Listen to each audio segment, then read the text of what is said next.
Hello दोस्तों, कैसे हैं आप लोग? उम्मीद करते हैं अच्छे होंगे और आप लोग बीच एक नाच पर का चुटकुला गा रहे सुनिए। टिकवा भइले सपना नथियवा भइले अपना, टिकवा भइले सपना नथियवा भइले अपना, बालमुआ भइले साजनवा भइले गुलरी के हो फुलावा, साजनवा भइले गुलरी के हो फुलावा, झुमका भइले अपना हरवा भइले सपना, झुमका भइले अपना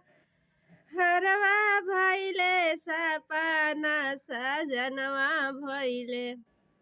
बलमुआ भइले गुलरी के हो फुलावा, सजनवा भइले